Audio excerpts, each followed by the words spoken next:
صل على محمد وآل محمد. أعوذ بالله من الشيطان الرجيم. بسم الله الرحمن الرحيم. الحمد لله الذي لا يبلغ مدحته القائلون ولا يحصي نعماءه العادون ولا يؤدي حقه المجتهدون الذي ليس لصفته حد محدود ولا نعت موجود ولا وقت معدود ولا أجل ممدود فطر الخلائق بقدرته ونشر الرياح برحمته والصلاة والسلام على الرسول المسدد المصطفى الأمجد المحمود الأحمد سيدنا ومولانا ومولى الكونين جد الحسن والحسين وعاني أبا القاسم محمد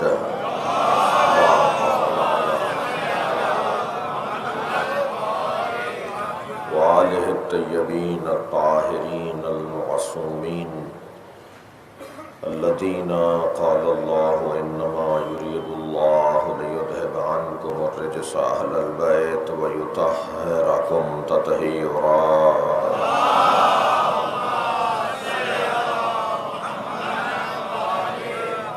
ولعنة الله على أعدائهم أجمعين من يوم عداوتهم إلى قيام يوم الدين. أما بعد، قال الحكيم في قرآن الكريم بسم الله الرحمن الرحيم فمن حاجك فيه من بعد ما جاءك من العلم فقل تعالوا ندعو أبناءنا وأبناءكم ونساءنا ونساءكم وأنفسنا وأنفسكم ثم نبتهل فنجعل لعنة الله على الكاذبين. صلوات.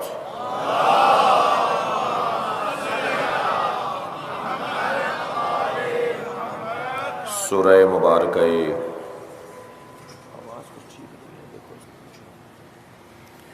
آل عمران کی 61ویں آیت. اللہ عظمت اہل بیت کا ایک باب روشن کر رہا ہے.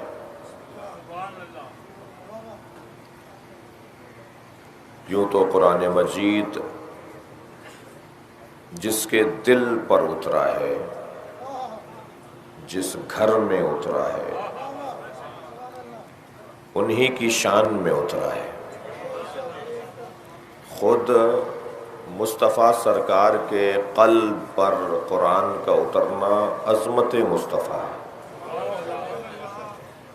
اور جس گھر میں قرآن اترا ہے اس گھر کی عظمت یہی ہے کہ یہ وہی ہے جو ہر جگہ نہیں اترتا. تو اس جگہ کا مقام کہ جہاں قرآن اتر رہا ہو. اور جس بات کو میرے 10ویں امام نے زیارت جامعہ میں یوں بیان فرمایا کہ سلام ہو اہل بیت عصمت و طہارت پر کہ جہاں فرشتوں کی آمد و رفت رہتی ہے. صلوات پڑھیں گے محمد و آل محمد پر.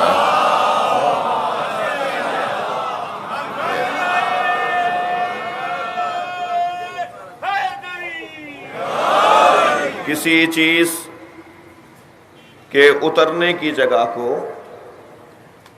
کسی چیز کے اترنے کو حبوط کہتے ہیں، اور آئیے مولوی صاحب، کسی چیز کی اترنے کو حبوط کہتے ہیں، حبوط، اور کسی چیز کے چڑھنے کو صعود کہتے ہیں. میں دقت چاہوں گا تھوڑا سا، جیسے مجلس میں ہمیشہ بیٹھتے ہیں ایسے ہی بیٹھیں گے جی. کسی چیز کے ماشاءاللہ دوست نہ آئے جالی علی بھائی وغیرہ بھی.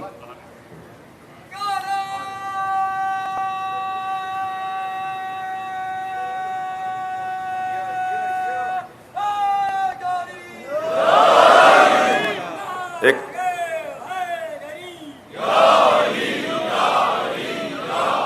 بھئی یہ کل کی مجلس میں بھی کہہ چکا ہوں کہ جس انداز سے آپ مجلس اعظم میں بیٹھے ہیں نا، یہاں دوہرا ثواب ہے اس دفعہ آپ کو.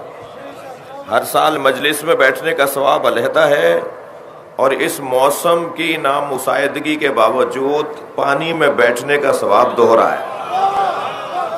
تو یہ آپ کے ثواب کا ایک اضافے کا مرحلہ ہے، اور اللہ آپ سے امتحان لے رہا ہے، اور آپ الحمدللہ امتحان اچھا دے رہے ہیں. اور ویسے بھی یہ دنیا امتحان گاہ ہے، یہ امتحان دینے ہی کی جگہ ہے. میں ایک مطلب کی طرف آپ کو توجہ دلانے کے لیے ایک تمہیدی چند جملوں کا سہارا لے رہا تھا. کسی چیز کے اترنے کو کہتے ہیں حبوط عربی میں، اور کسی چیز کے چڑھنے کو کہتے ہیں صعود. اگر آپ کا اتفاق یقیناً بہت سو کا ہے کہ جب آپ ان عرب ممالک کی کوئی پرواز لیتے ہیں تو جب وہ وہاں سے آپ اتر کے دوسری فلائٹ لے رہے ہوتے ہیں تو وہاں عربی میں بھی اعلان ہو رہا ہوتا ہے حبوط الطائرات. جی طائرہ یعنی یہ جہاز اتر رہا ہے، فلاں ملک کا جہاز اتر رہا ہے. حبوط الطائرات کہتے ہیں یعنی جہازوں کے اترنے کی جگہ، اترنے کا مرحلہ. حبوط یعنی اترنا، اور صعود یعنی چڑھنا. اب ایک صعود کے بارے میں حدیث سناؤں گا آپ کو، اور ایک حبوط کے بارے میں جملہ سناؤں گا آپ کو. میری بیوی فرماتی ہیں من اخلصا للہ، سیدہ کا فرمان، سیدہ کے مرید بیٹھے ہوئے ہیں، بیوی کے چاہنے والے بیٹھے ہوئے ہیں. سیدہ زہرا فرماتی ہیں من اخلصا للہ، جو اللہ کی خاطر زندگی گزارے، اسعدا اللہ افضل مصلحتے، جو اللہ کی خاطر زندگی گزارے گویا اس نے اپنی مصلحتوں کو اللہ کی بارگاہ میں روانہ کر دیا ہے. اور جب اس نے اپنی مصلحتوں کو، جو اس کی حق میں بات ہے، جو اس کے لیے ہونا چاہیے، جو وہ چاہتا ہے، جو اس کی مراد ہے، جو اس کی آرزو ہے، تو احبط من اللہ افضل مصلحتے، جب وہ اپنی حاجتوں کو اللہ کی بارگاہ میں روانہ کرتا ہے تو اس کی طرف سے بہترین مصلحتیں نازل ہوتی ہیں. تو اترنا حبوط، چڑھنا صعود. اب ذرا یہ میرے مولا علی نقی کا جملہ، خاص طور پر مولا میرے 10ویں امام کا فرمان، سلام کرتے ہیں السلام علیکم یا اہل بیت النبوہ و مختلف الملائکہ. سلام ہو اہل بیت نبوت پر، سلام ہو ان پر جن پر فرشتوں کی آمد و رفت ہے. و محبت الوحی، اور سلام ہو اس گھر پر جس پر وحی اترتی ہو. صلوات پڑھیں گے محمد و آل محمد.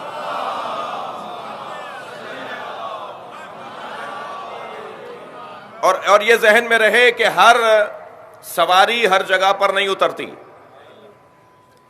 کراچی کے روڈوں کی تو میں بات ہی نہیں کروں گا، اگرچہ ذمہ دار ہمارے پی ٹی آئی کے دوست بھی ہیں، اور اب انشاءاللہ امید ہے کہ یہ تینوں تنظیمیں مل کر کراچی کو سنبھال لیں گی. کچھ نشستیں ہونا شروع ہوئی ہیں، اللہ کرے ان کی راہ میں رکاوٹیں نہ آئیں. کراچی کے روڈ پر تو وہ جو چھوٹی مہران گاڑی ہوتی ہے، وہ موٹر سائیکل ہوتی ہے، وہی نہیں چل پا رہی، تو یہاں جہاز کیا اترے گا. تو وہ جو جہاز جہاں اترتا ہے نا، اس کو وہ جگہ عام رن وے نہیں ہوتا، وہ عام جگہ، عام سواریوں کی جگہ نہیں ہوتی. بڑے وزنی سواری کو اترنے کی جگہ اس کو ایئرپورٹ کے لیے وہ جگہ بنائی جاتی ہے. صحیح ہے. تو وہ جہاں پر سنگین سواری اترے، جہاں بھاری سواری اترے، وہ اترنے کی جگہ بھی اتنی ہی سنگین بنائی جاتی ہے، اس کے حساب سے اس کو بنایا جاتا ہے. اب میں آپ کی توجہ چاہوں گا، یہ قرآن اگر پہاڑوں پر اترتا تو ریزہ ریزہ ہو جاتا. یعنی قرآن اگر پہاڑ پر اللہ اتارتا، لو انزلنا ھذا القرآن علی جبل، آیت پڑھ دیتا ہوں، لو انزلنا ھذا القرآن علی جبل، اگر ہم نے اس قرآن کو پہاڑ پر اتارا ہوتا تو لا رأیتہ خاشعا متصدعا من خشیۃ اللہ، تو تم دیکھتے کہ پہاڑ ریزہ ریزہ ہو جاتا. پہاڑ میں طاقت نہیں ہے کہ قرآن کو برداشت کرے. بھئی یہی تو عظمت مصطفیٰ ہے. قرآن پہاڑ پر اترے تو پہاڑ ریزہ ریزہ ہو جائے، یہ قلب مصطفیٰ پر اترتا ہے، اور جس قلب پر قرآن اترے اس قلب کی سنگینی کیا ہوگی۔ علامہ اقبال روزانہ قرآن کی تلاوت کرتے تھے نماز فجر کے بعد۔ ان کے ابا ان کے برابر سے گزرے، کہنے لگے بیٹا کیا پڑھ رہے ہو؟ کہنے لگے ابا قرآن پڑھ رہا ہوں۔ کہا قرآن تو قلب مصطفیٰ پہ اترا ہے، سوائے مصطفیٰ کے اسے کوئی سمجھ نہیں سکتا۔ کہنے لگے کیا مطلب ہے پھر قرآن نہ پڑھوں؟ کہا نہیں، قرآن ضرور پڑھو مگر قلب مصطفیٰ میں جگہ بناؤ۔ کہنے لگے ابا قلب مصطفیٰ میں جگہ کیسے بنتی ہے؟ فرمانے لگے فاطمہ زہرا کو راضی کرو۔ صلوات پڑھیں گے عظمت سیدہ پر۔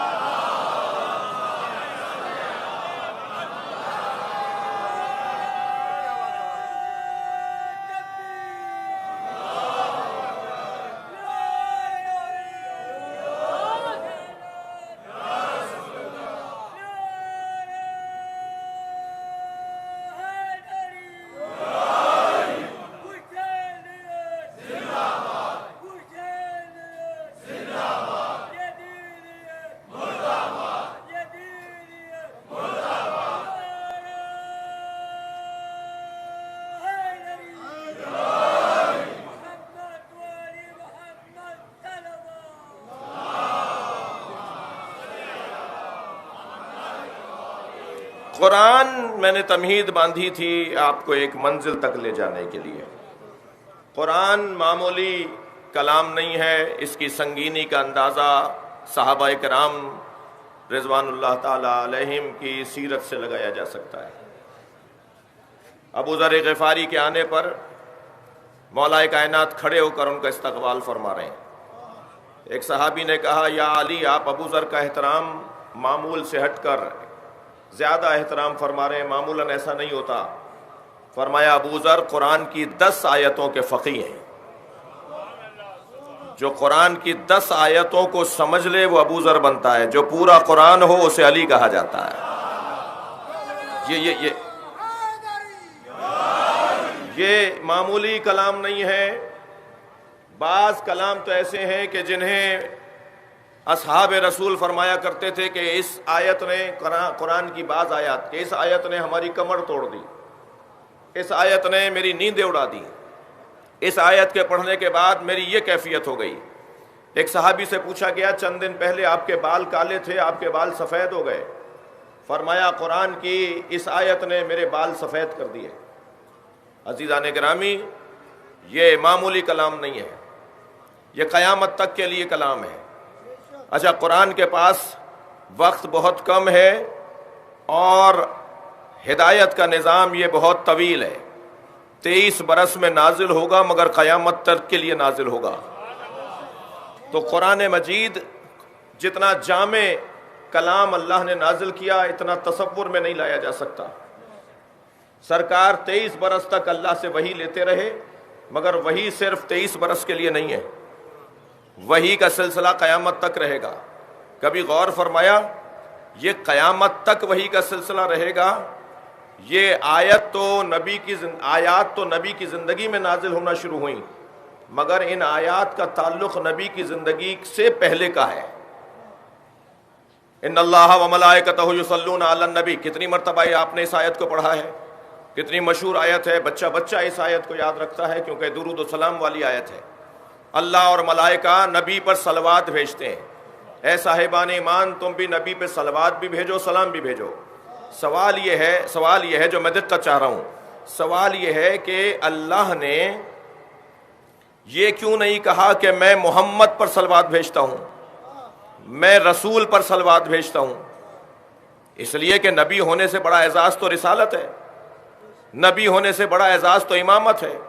ہمارے نبی رسول بھی ہیں، ہمارے نبی امام بھی ہیں، اور پھر تمام تر اعزازات میں بڑا اعزاز آپ کا خاتم الانبیاء ہونا ہے۔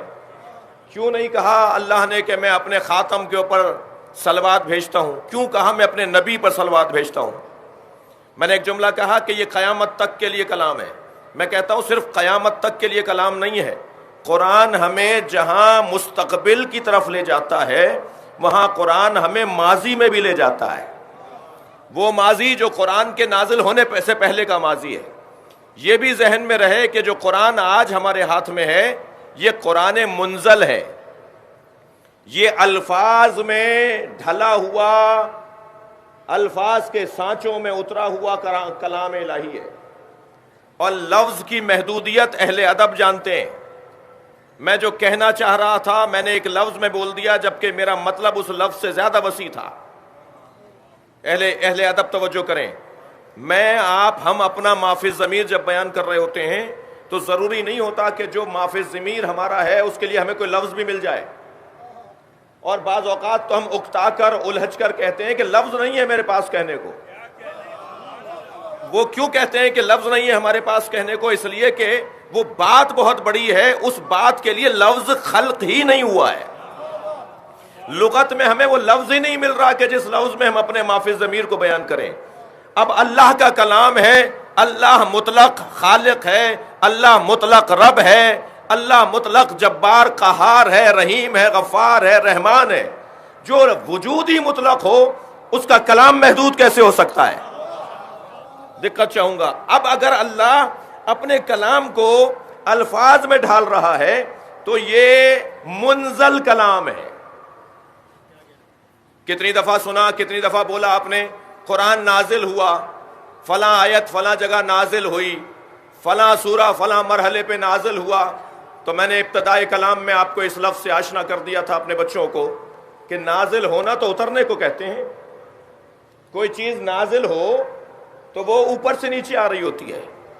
قرآن اللہ کا کلام، اللہ کی مراد نازل ہوئی ہے، اپنی حیثیت سے نیچے آیا ہے. جو اس کی کیفیت ہے، جو اس کا مقام ہے، وہ اس سے نیچے آیا ہے. تو وہ جو نیچے آیا ہے تو یہ جتنے الفاظ میں دم تھا اتنا بیان ہو گیا. اچھا عربی میں ہی کیوں قرآن کو نازل کیا؟ انگریزی میں کیوں نازل نہیں کر دیا؟ سندھی میں نازل کیوں نہیں کر دیا؟ مثال ٹھیک ہے اردو میں نازل کیوں نہیں کر دیا؟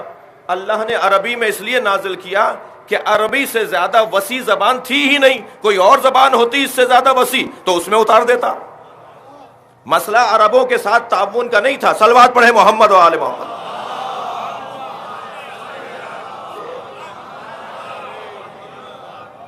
بلکہ مسئلہ یہ تھا کہ عربی زبان سے زیادہ وسیع زبان کوئی تھی ہی نہیں. اب قرآن اتر رہا ہے. کہتا چڑھنا بہت مشکل ہے، اترنا بڑا آسان ہے. جی یہ اتر رہا ہے، قرآن اترا ہے. قرآن ویسا جو اللہ کی مراد ہے ویسا نہیں ہے. تو اب میں کیا کہوں؟ کیا یہ قرآن نہیں؟ یہی قرآن. لیکن اسی قرآن نے ہمیں اس قرآن کا تعارف کروایا. انہ لقرآن کریم فی کتاب مکنون لا یمسہ الا المطہرون. ہاں وہ قرآن جو کتاب مکنون میں ہے، جو لوح محفوظ پہ ہے، جس تک رسائی صرف ان لوگوں کی ہے جو صاحبان طہارت ہیں. سوائے صاحبان طہارت کے کوئی انہیں مس بھی نہیں کر سکتا. شاید مجلس میں ججز بھی بیٹھے ہوں، وکلا بھی تشریف فرما ہوں.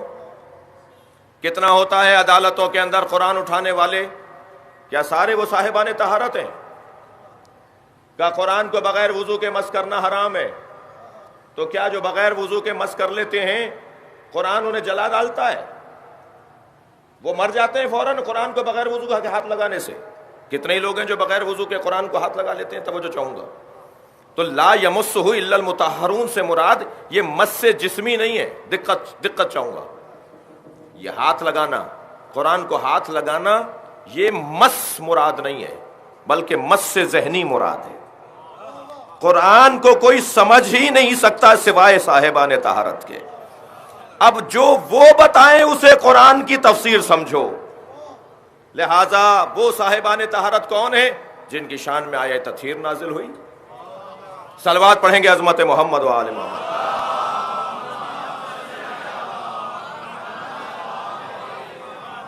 اب میں نے تمہید بہت لمبی لے لی. افضلیت امیر المومنین کا بیان ہے. قرآن مجید کو اللہ نے جوڑا ہے سرکار دو جہاں اور اہل بیت عصمت و طہارت کے ساتھ. میں تمہارے درمیان دو گراں قدر چیزیں چھوڑے جا رہا ہوں. ایک اور ذرا اپنی بات کو مضبوط کرنے کے لیے دلیل لے لیجئے. میں تمہارے درمیان دو چیزیں چھوڑے جا رہا ہوں, ایک قرآن اور ایک اپنی عطرت اہل بیت. ایسا ہی ہے؟ تھوڑا سا گردن ہلائیے. ایسا ہی ہے. اللہ قرآن اور اہل بیت کو چھوڑ کر گیا ہے.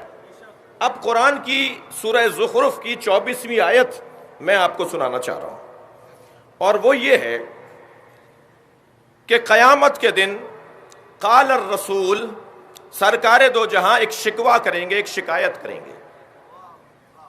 نبی مکرم اللہ کی بارگاہ میں ایک شکایت کریں گے. وہ شکایت کیا ہے سنیے.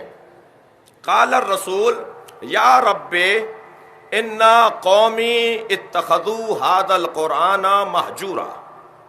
سورہ زخرف آیت نمبر 24.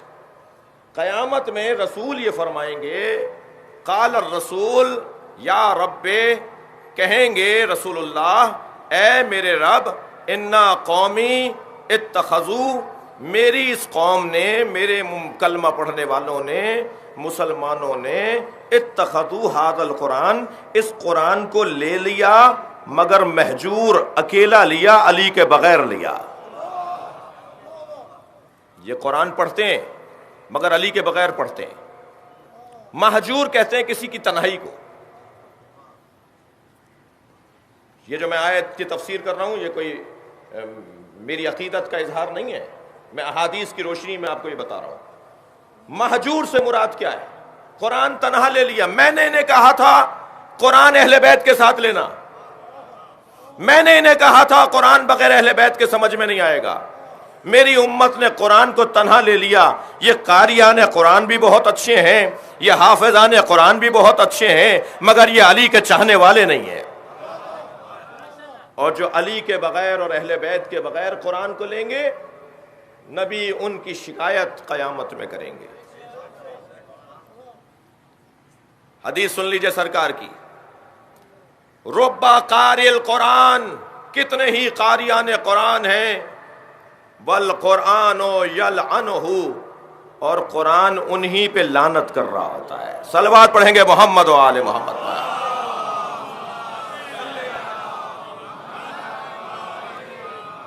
یہ کیسے ممکن ہے کہ کوئی قرآن مجید کا قاری ہو اور قرآن اس پہ لعنت کر رہا ہو؟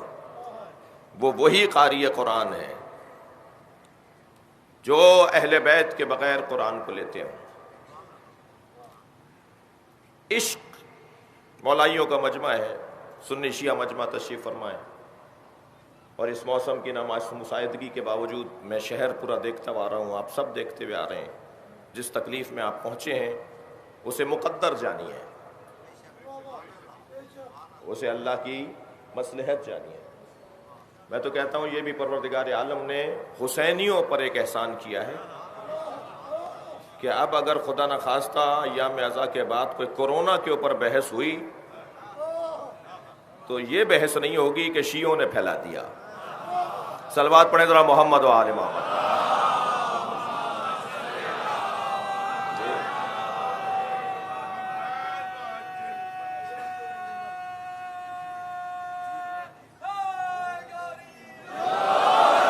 مجلسیں بھی ہو رہی ہیں, اپنی عقیدتوں کا اظہار بھی ہو رہا ہے, اور اجتماع جس انداز سے خوف تھا اور مسئلے تھے وہ سب بھی اللہ سیدھے کروا رہا ہے, اللہ خود ہی ٹھیک کر رہا ہے. یہ کہتا ہوں یہ بھی امام حسین کے ذکر کا ایک معجزہ ہے. دقت چاہوں گا عزیزان گرامی, بات آگے بڑھا رہا ہوں. مولا نبی یہ چاہتے ہیں کہ میری امت بغیر علی کے, افضلیت مولا علی کی بات تھی, میری امت بغیر علی کے زندگی نہ گزارے. اور علی اور نبی کا کیا پیار تھا وہ چند مثالوں سے سن لیجئے ذرا.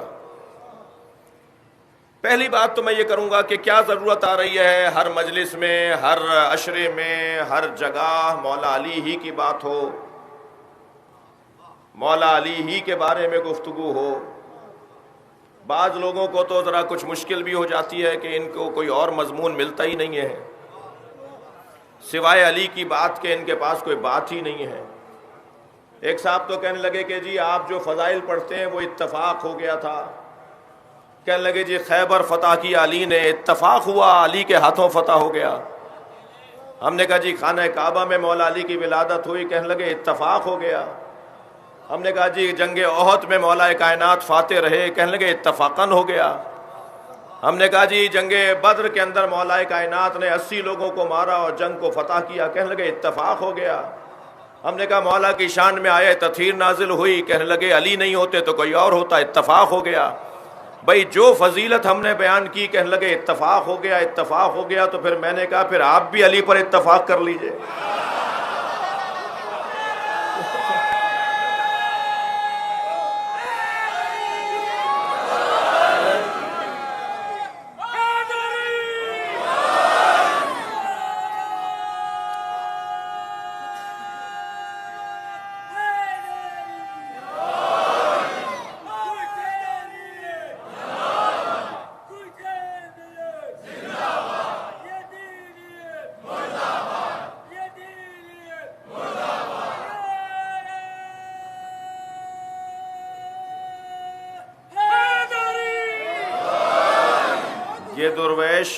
یہ درویش اپنے بچپن سے ایسے ہی نعرے لگا رہے ہیں، میرے بچپن سے نہیں، یہ اپنے بچپن سے۔ صلوات پڑھیں ذرا محمد و آل محمد۔ اللہم صل علی محمد۔ بھائی اس سے بہتر صلوات دیا کر دیے، ماشاءاللہ کافی مجمع ہے۔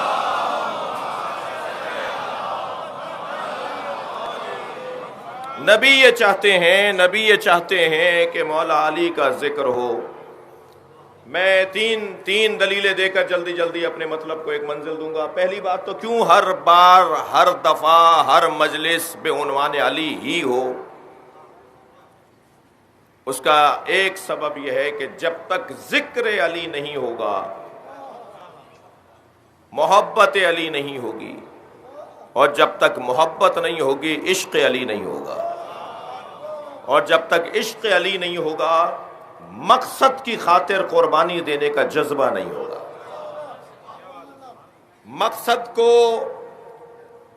اولویت دینا اور اپنے آپ کو ثانویت دے کر اسے قربان کر دینا مقصدیت کے اوپر، یہ جذبہ اگر ہمیں کہیں ملتا ہے تو وہ ذکر علی سے ملتا ہے۔ میں ایک ہندو دانشور کا کلام سن رہا تھا، ایک سکھ پروفیسر کی گفتگو سن رہا تھا۔ وہ کہہ رہے تھے کہ علی کا ذکر شیعوں کا خاصہ اور مسلمانوں کا حصہ نہیں ہے، بلکہ وہ کہنے لگے میں نے اپنے پوتے سے کہا کہ تم گھر میں اچھلتے کودتے یا علی کیوں بولتے ہو؟ تو میرے پوتے نے کہا دادا جب میں یا علی کہتا ہوں تو میری بدن کے اندر ایک طاقت آ رہی ہوتی ہے۔ یہ ایک قدرت کا نظام ہے، پروردگار عالم نے علی کے نام میں یہ تاثیر رکھی ہے۔ اور اس باب میں بڑی حسین باتیں ہیں۔ کیوں مولا کی بات زیادہ ہو؟ اس لیے کہ ذکر زیادہ ہوگا تو محبت زیادہ ہوگی، محبت زیادہ ہوگی تو عشق بڑھے گا، عشق بڑھے گا تو میں دنیا سے لا تعلق اور اپنے ہدف کی خاطر زندگی اچھے انداز سے گزار سکوں گا۔ یہ کیسے ممکن ہے کہ علی کا چاہنے والا ہو اور پیسے اور دنیا کی خاطر اپنے اصولوں کو پامال کر دے؟ سب سے زیادہ نفرت اگر علی نے کسی چیز سے کر کے دکھائی ہے تو وہ دنیا سے کر کے دکھائی ہے، وہ دنیا سے کر کے دکھائی ہے۔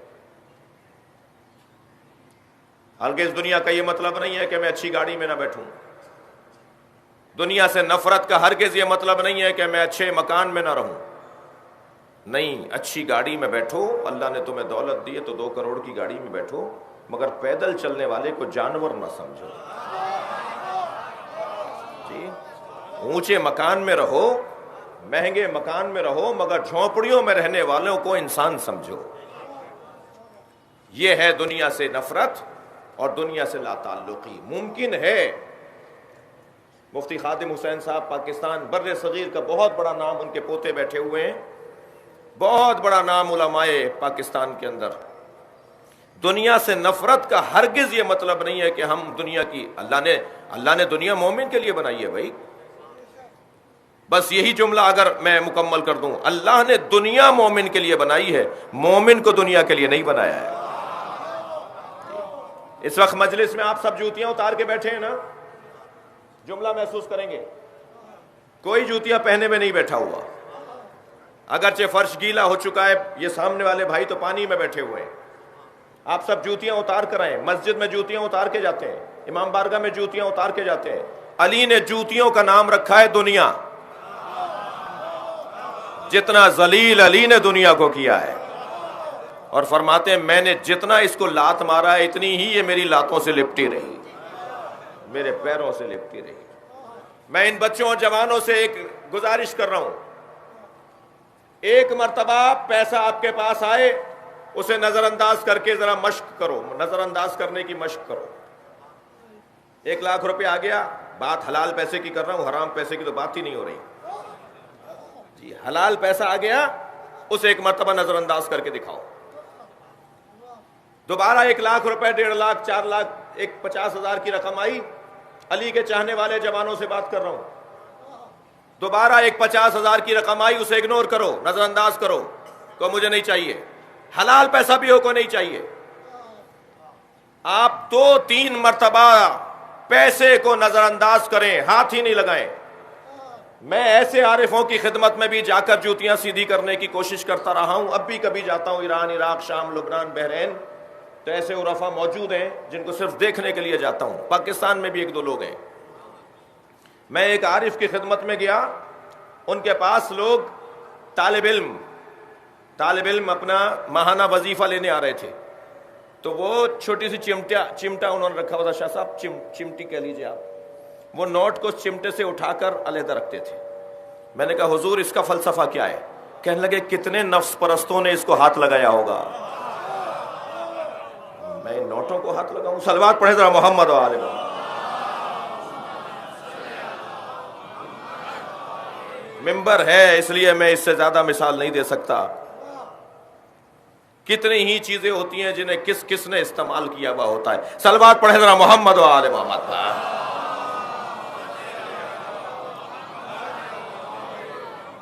صرف 2 یا 3 مرتبہ علی کے چاہنے والوں سے بات کر رہا ہوں، صرف 2 یا 3 مرتبہ ایک مشق کر کے دیکھ لیجئے، پیسے کو نظر انداز کرنے کی مشق نہیں چاہیے۔ آپ 1,00,000 لوٹائیں گے نا، دوسری مرتبہ 2 لاکھ آئیں گے، 2 لاکھ لوٹائیں گے تیسری مرتبہ 4 لاکھ آئیں گے۔ ممکن ہے کوئی کہے مولانا کیا الٹی سیدھی باتیں کر رہے ہیں، یہ کیا نئی بات آج ممبر سے ہو رہی ہے؟ واللہ چھوٹا سا آدمی ہوں، چھوٹی چھوٹی تجربے کر چکا ہوں، جتنا آپ پیسے کو لات ماریں گے اتنا پیسہ آپ کے دروازے پر آئے گا۔ اور یہ پیغام ہے علی بن ابی طالب کا، دنیا کو نظر انداز کر کے دکھاؤ۔ جس علی کی ابا میں اتنے پیوند تھے، تھک کے نہیں سنیے گا، کہ جب درزی کے پاس گئے کہ اس کے اندر ایک اور پیوند لگا دو، تو کہنے لگا یا علی اب اس میں پیوند لگنے کی جگہ نہیں ہے۔ تو مولا نے اسے چھوڑتے ہوئے فرمایا یا اللہ گوار ہے، اس نے مجھے چھوڑا ہے، میں نے اسے نہیں چھوڑا۔ وہ دنیا سے، جس علی نے دنیا کو اتنا نظر انداز کیا، اتنا ذلیل کیا، آج دنیا اسی کی ہے یا نہیں؟ بھائی گردن ہلائیے، بات کیجئے، آج دنیا اسی کی ہے یا نہیں ہے؟ کون ہے جس کا ذکر اتنا ہوتا ہو جتنا علی کا ہوتا ہے؟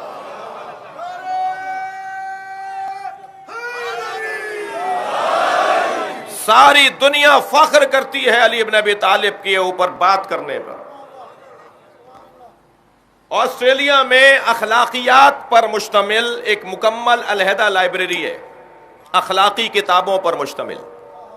اس میں فلسفہ نہیں ہوگا، اس میں تاریخ نہیں ہوگی، اس میں دینی کتابیں نہیں ہوں گی، صرف دنیا بھر میں جو بھی اخلاقیات پر، مینرز پر، اخلاقیات پر لکھی گئی کتاب ہوتی ہے وہ وہاں ضرور پہنچ جاتی ہے۔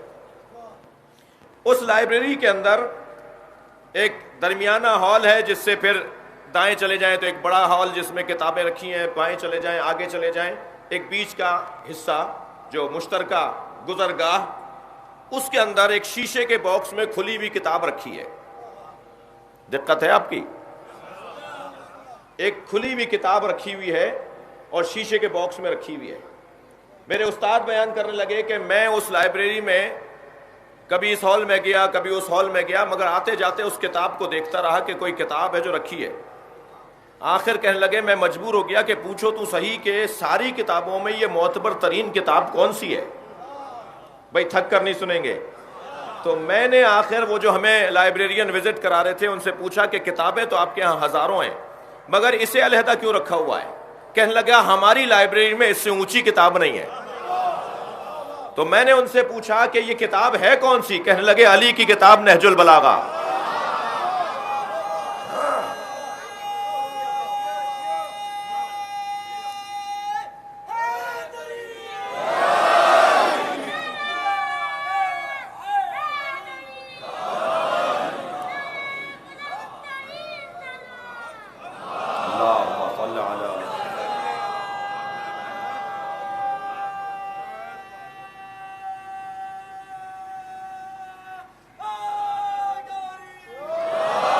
جو میرا اپنا مشاہدہ ہے، مجھے شوق تھا کہ میں لندن جاؤں تو کیمبرج اور آکسفورڈ یونیورسٹیز کو بھی اندر سے جا کے دیکھوں.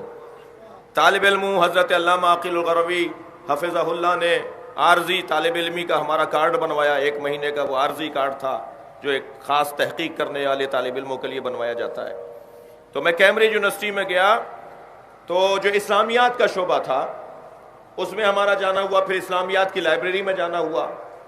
مسلمانوں کے تمام فرقوں کی، تمام فقہوں کی، تمام مسالک کی وہاں ضروری کتابیں موجود ہیں، اور فقہ جعفریہ اور مذہب تشیع کی بھی ساری ضروری تفسیریں کتابیں وہاں موجود ہیں. لائبریرین ایک خاتون تھی، انگریز خاتون تھیں، وہ ہمیں وزٹ کرا رہی تھیں. ہم نے پھر پوچھا کہ یہاں کیا کیا پڑھایا جا رہا ہے، کیا کیا ہو رہا ہے. ظاہر ہے لائبریری کے اندر کون کون طالب علم آتے ہیں، کن کن موضوعات پہ تحقیق ہو رہی ہے. تو انہوں نے کہا آپ مسلم ہیں تو کون سے آپ کا مذہب کون سا ہے؟ میں نے کہا جی میں شیعہ ہوں. کہنے لگے آپ سے متعلق ایک بات آپ کو بتا دیتی ہوں. ہمارے ہاں 200 طالب علم ہیں جو اسلامی موضوعات کے اوپر پی ایچ ڈی کر رہے ہیں، ڈاکٹریٹ کی سند پانا چاہتے ہیں، حاصل کرنا چاہتے ہیں. ان 200 میں سے 50 وہ ہیں جو نہج البلاغہ پہ پی ایچ ڈی کر رہے ہیں. اور آپ کو سن کر یہ خوشی ہوگی کہ وہ 50 کے 50 مسلمان نہیں ہیں. البتہ اس پہ افسوس بھی ہونا چاہیے کہ مسلمان کتنا نہج البلاغہ پہ غور کر رہے ہیں. علی کا ذکر جتنا ہوگا. سورہ کہف کی ایک آیت لے لیجئے، ارشاد ہو رہا ہے اِنَّهُ لَذِكْرٌ لَكَ وَلِقَوْمِكَ سَوْفَ تُسْأَلُونَ. اس آیت کو ذرا ذہن میں بٹھائیے، ترجمہ سنیے. اِنَّهُ لَذِكْرٌ، اے میرے حبیب یہ ذکر ہے، لَكَ آپ کے لیے اور آپ کی قوم کے لیے، اور بہت جلد اس ذکر کے بارے میں ان سے پوچھا جائے گا. جب میرے معصوم امام سے پوچھا گیا وہ ذکر کون سا ہے جو امت مصطفیٰ کے لیے اللہ نے نازل کیا، فرمایا ہمارے جد علی کا ذکر. یہ ذکر نبی چاہتے ہیں کہ علی کی بات زیادہ ہو. زینوا مجالسکم بذکر علی بن ابی طالب. یہ مسلم حدیث میرے ایک بہت معتبر محترم مجھ سے پیار کرنے والے ایک مفتی ہیں لاہور کے، نام لینے سے گریز کر رہا ہوں. انہوں نے اپنے مدرسے کا نام تبدیل کر کے مولا علی کے نام پہ مدرسے کا نام رکھ دیا. انہوں نے ایک بہت ضخیم کتاب لکھی ہے فضائل مولا علی کے باب میں. ان سے پوچھا گیا یہ کیا ہوا، آپ نے مدرسے کا نام کیوں بدل دیا؟ کہنے لگے 20 سال سے میں جمعے کا خطبہ دے رہا ہوں. ایک نمازی ایک دن میرے پاس آیا، کہنے لگا مولانا کیا یہ حدیث سرکار کی ہے اور اس حدیث کی سند مکمل ہے کہ سرکار دو جہاں نے فرمایا زینوا مجالسکم بذکر علی بن ابی طالب، اپنی مجلسوں کو علی کے ذکر سے زینت دیا کرو؟ مفتی صاحب فرمانے لگے میں نے بے ساختہ کہا میں حدیث کا عالم ہوں، یہ حدیث صحیح سند ہے، نبی نے یہ فرمایا ہے کہ اپنی مجلسوں کو علی کے ذکر سے زینت دیا کرو. حدیث صحیح ہے، تم صحیح کہہ رہے ہو، میں تصدیق کرتا ہوں یہ حدیث صحیح ہے. تو اس نے ایک دھیمے سے لہجے میں کہا مفتی صاحب میں 20 سال سے آپ کے جمعے کا خطبہ سن رہا ہوں، آپ تو جمعے کے خطبے میں علی کی بات نہیں کرتے. کہنے لگے اس نے مجھے جھنجھوڑ ڈالا. سارا دن مجھے چپ لگی رہی کہ اس نے مجھے کیا کہہ دیا. کوئی کھانا پینا پانی مجھے اچھا نہیں لگ رہا تھا، اور میں سوچتا رہا کہ اس نے مجھے کتنی بڑی بات کہہ دی. اس کے بعد میں نے طے کیا ہے کہ میرا کوئی خطاب نہیں ہوگا جس میں علی کی بات نہ ہو.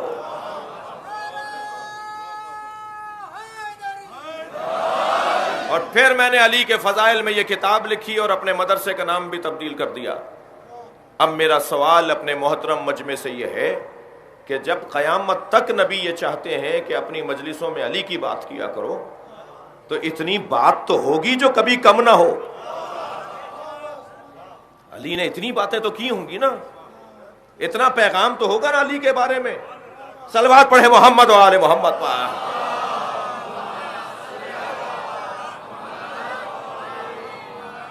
میں آپ کو اس سے زیادہ زحمت نہیں دینا چاہتا، موسم نامساعد ہے اور عادت نہیں رکھتے بعض دوست اس طرح سے بیٹھنے پر، لیکن یقیناً ان کا یہاں بیٹھنا ان کے دنیا کی برکتوں کے لیے اور آخرت کی مغفرت کے لیے بہت بڑا سامان ہے۔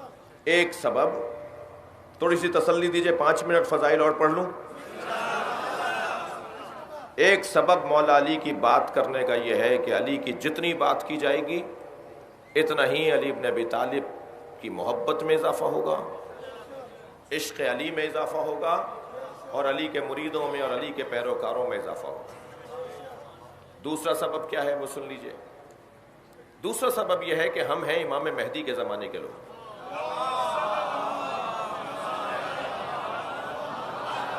ہمارے امام وقت کون ہے؟ امام زمانہ ہے۔ ہم امام زمانہ 12ویں امام کے زمانے کے لوگ ہیں۔ ہمیں ان کی سیرت کا نہیں پتا، ہمیں ان کی عادات کا نہیں پتا، ہمیں ان کی روش کا نہیں پتا، ان کا مزاج کیا ہے ہمیں نہیں پتا، ان کی زندگی کے دستور کیا ہیں ہمیں نہیں پتا، اس لیے کہ امام غیبت میں ہے 1150 سال سے۔ ہمیں جس امام کی زندگی میں ہم زندگی گزار رہے ہیں، جس کی امامت میں ہم زندگی گزار رہے ہیں، اس کے بارے میں ہمیں نہیں پتا، اس لیے کہ امام غیبت میں ہے۔ اب ذرا سنیے، ایک چاہنے والے نے میرے چھٹے امام سے کہا آپ بالکل علی کی طرح ہیں۔ چھٹے امام سے فرمایا ایک چاہنے والے نے کہ آپ کا حلیہ، آپ کا انداز بالکل علی کی طرح ہے، تو ہاتھ پکڑ کے فرمایا خبردار مجھے علی کی طرح نہیں کہنا، ہم تمام ائمہ اہل بیت میں علی کی طرح ہمارا مہدی ہے بس۔ جی، اگر کوئی امام زمانہ کو جاننا چاہتا ہے کہ امام زمانہ کی سیرت کیا ہے، امام زمانہ کا مزاج کیا ہے، تو وہ علی کی بات کرے۔ یہ سبب دوسرا سبب ہے۔ اور تیسرا سبب یہ ذکر جو آج مائک پر میں کر رہا ہوں، آپ بڑے آرام سے نعرہ لگا رہے ہیں، آپ بڑے اہتمام کے ساتھ مجلس اعظم میں شریک ہو رہے ہیں۔ ایک جو ہوا ہمارے ساتھ، ہم نے ناراضگی کا اظہار کیا، وہ اسی رات اس کا ازالہ کیا گیا۔ ابھی گورنر سندھ تشریف لائے ہوئے تھے، شہر کے عزاداری اور صوبے کے عزاداری جامشوروں کی ہم نے ان سے بات کی، دوسرے شہروں کی ہم نے ان سے بات کی جہاں مسائل ہیں، ان سب پر کتنے آرام سے انہوں نے بات سنی اور فوراً متعلقہ افسران سے کہا کہ یہ مسئلہ حل کرو۔ کتنے آرام سے آپ یہ کام کر رہے ہیں، کتنے انتظام کے ساتھ آپ امام کا ذکر کر رہے ہیں، مولا کا نام لے رہے ہیں۔ میری زبان تو گدھی سے نہیں کھینچی گئی، وہ غلطی سے نام ڈالا گیا تھا، غلطی سے ڈالا گیا تھا، میں اس پہ تبصرہ نہیں کر رہا، لیکن نام ڈالا گیا تھا تو فوراً اس کا ازالہ بھی ہو گیا۔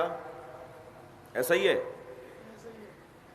کوئی اس بنیاد پر ہمیں روکا نہیں جا رہا، یہ ذکر ایسے ہی ہم تک نہیں پہنچا ہے۔ سنیں گے، میثم تمار کو لا کے کھڑا کیا گیا، دربار عبید اللہ ابن زیاد کا ہے۔ میثم، علی کو کیسا مانتے ہو؟ کیا بعد از مصطفیٰ علی سے بڑا کوئی نہیں ہے؟ اور اس دربار میں جہاں پتا ہے کہ علی کے فضائل پڑھنے پر کیا نتیجہ نکلے گا، کہا میثم کی اللہ اکبر، جا کر زبان کھینچ لو، کہا صدق مولا یا علی ابن ابی طالب، میرے مولا علی نے مجھے کہا تھا تمہاری زبان کاٹی جائے گی۔ کہا اچھا علی نے کہا تھا، اب تمہاری زبان نہیں کاٹوں گا۔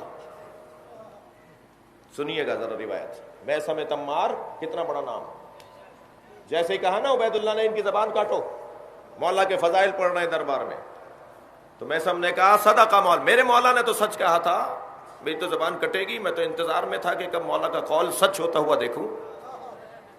کہنے لگا اچھا علی نے کہا تھا تو اب نہیں کاٹوں گا، اسے لٹکا دو سولی پر۔ میں سم کے دونوں ہاتھ دو درختوں سے ایسے باندھ کر تصور تو کیجئے، دونوں دو درختوں پر ایسے ہاتھوں کو باندھ کے بیچ میں لٹکا دیا گیا۔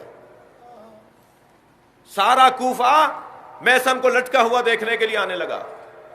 تو جیسے ہی لوگ گزر رہے تھے آ رہے تھے، کہنے لگے سب کو بلاؤ، میں ایک اہم اعلان کروں گا۔ اب ایسی کیفیت میں کوئی کہے کہ میں ایک اہم اعلان کروں گا تو مجمع تو لگنا تھا نا۔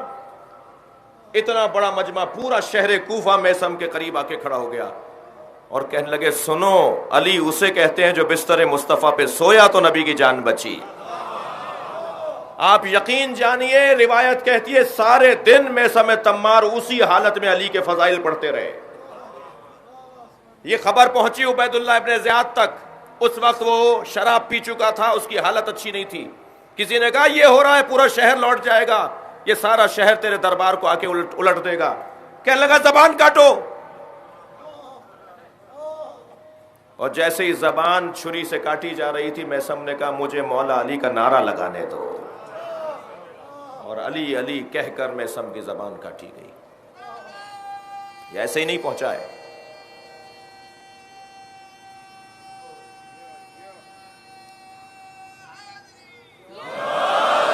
یہ ذکر بڑی مشکلوں کے بعد ہم تک پہنچا ہے۔ بس عزیزو، وقت زیادہ ہو گیا اور آپ مسلسل عبادت میں مصروف ہیں، بات آگے بڑھے گی۔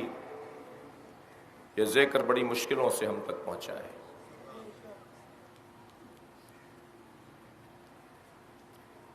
جب مولا علی نے پوچھا نا کہ آخر مجھ سے تمہاری دشمنی کیا ہے، تو کہا کہ آپ نے ہمارے آبا و اجداد، ہمارے بڑوں کو، ہمارے خاندان والوں کو قتل کیا ہے۔ جب مولا حسین نے پوچھا نا کہ مجھے کیوں، ام علی دمائن سبختھا، کیا میں نے کسی کا خون ناحق بہایا ہے؟ ام علی سنت بدلتھا، کیا میں نے سنت مصطفیٰ کو بدلا ہے؟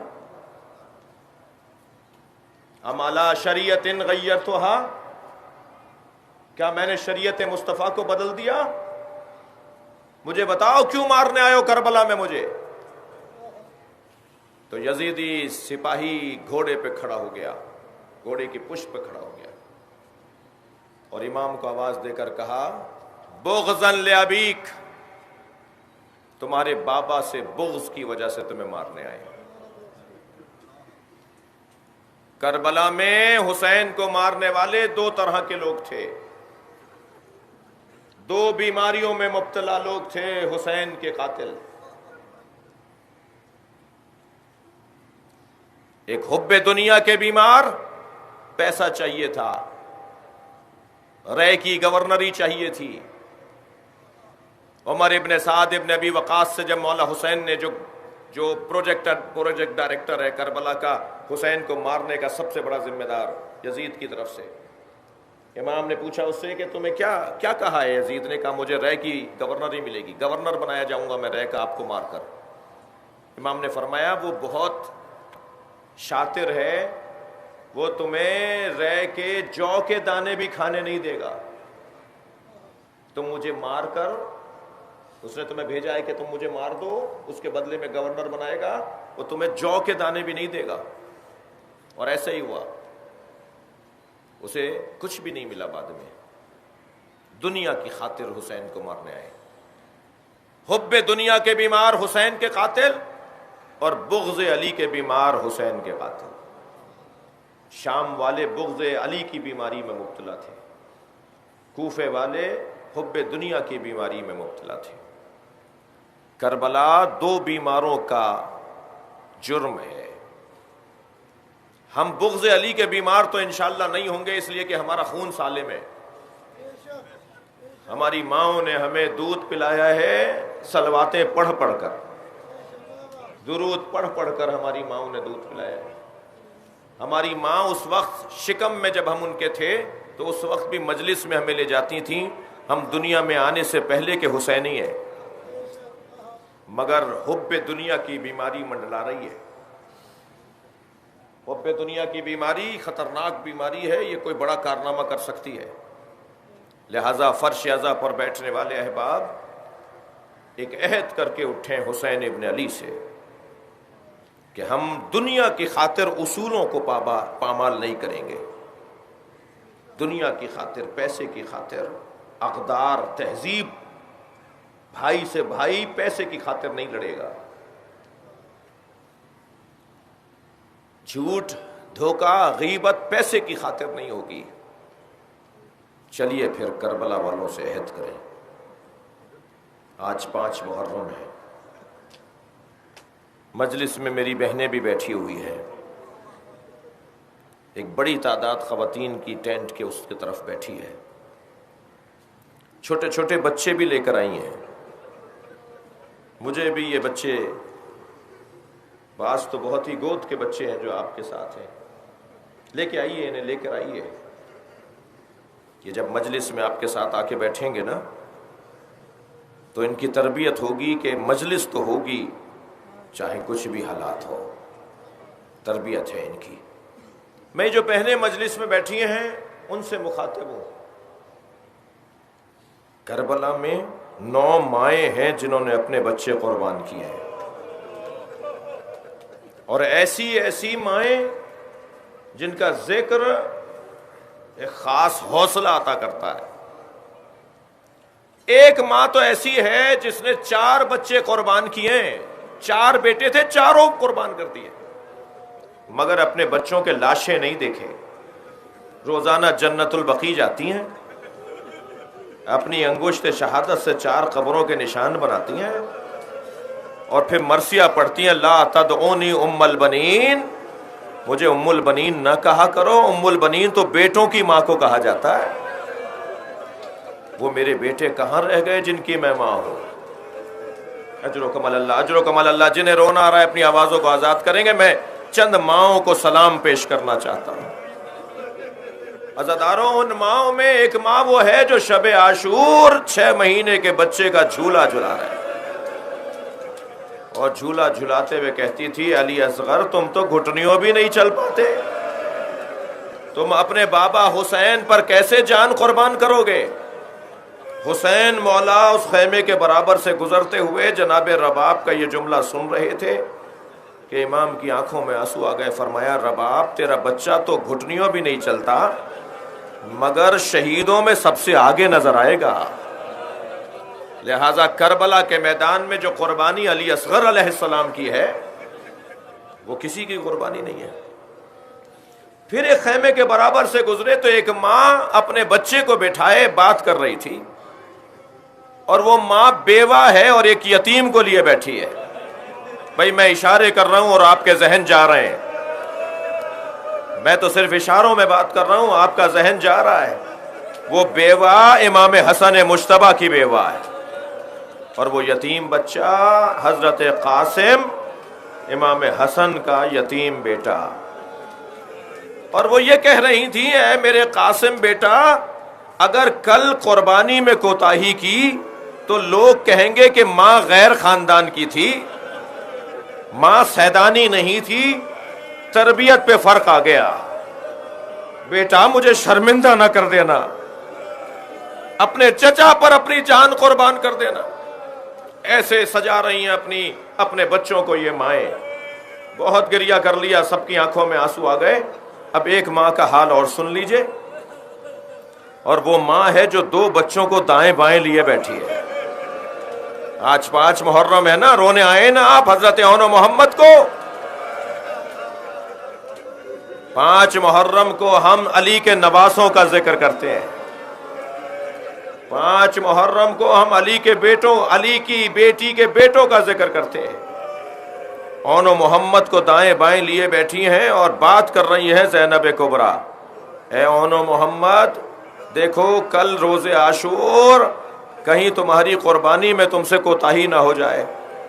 اب صبح نمودار ہوئی، دونوں بچے آ کے کھڑے ہو گئے ماموں کے سامنے. ماموں حسین ہمیں جانے کی اجازت ہے؟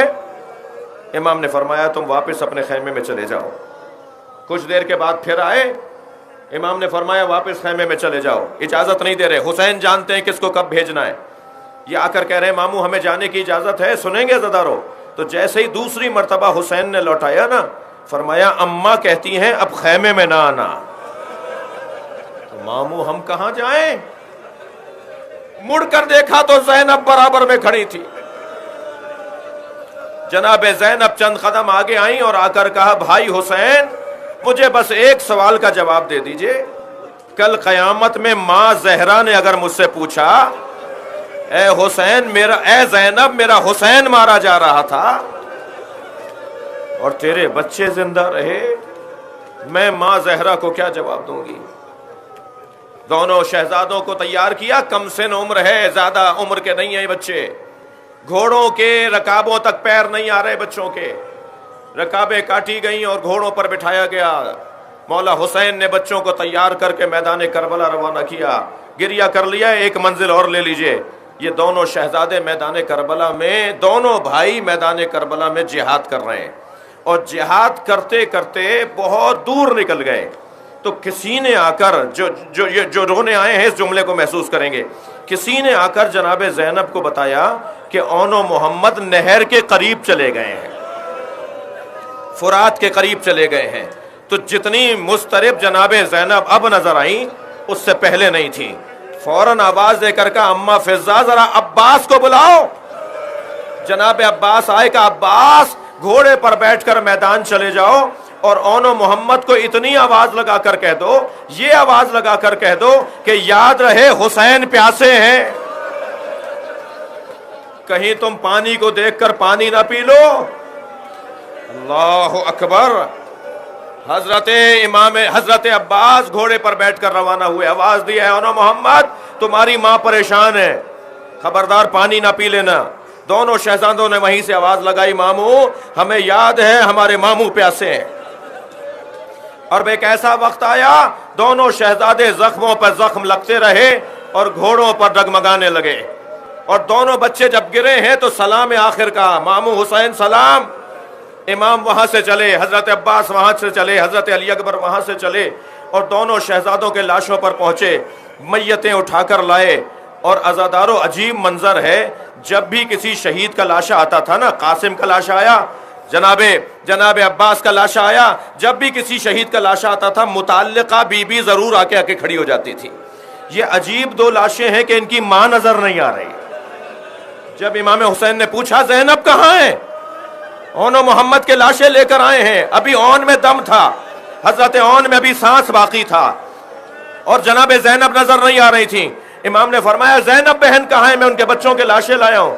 تو کسی نے بتایا زینب سجدے کی حالت میں ہے، اور جب جا کر دیکھا تو زینب کہہ رہی تھی شکرن شکرا، یا اللہ تیرا شکر ہے تو نے میری قربانی قبول کر لی۔ زینب کا سجدہ مکمل ہوا، بس آخری جملہ سنیے، زینب کا سجدہ مکمل ہوا، میری بیوی کو بلایا گیا۔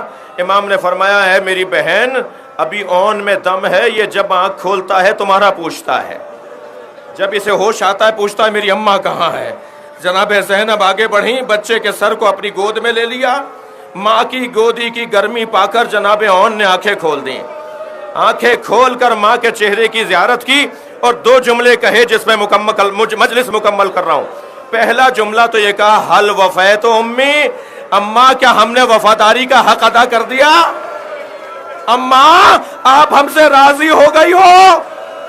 اور دوسرا جملہ یہ کہا اماں جب مدینے واپس جائیے گا تو بابا عبداللہ کو سلام کہہ دیجئے گا، ہم نے پیاسی شہادت قبول کر لی، ہم نے حسین کے اوپر جان قربان۔ الا لعنت اللہ علی قوم الظالمین۔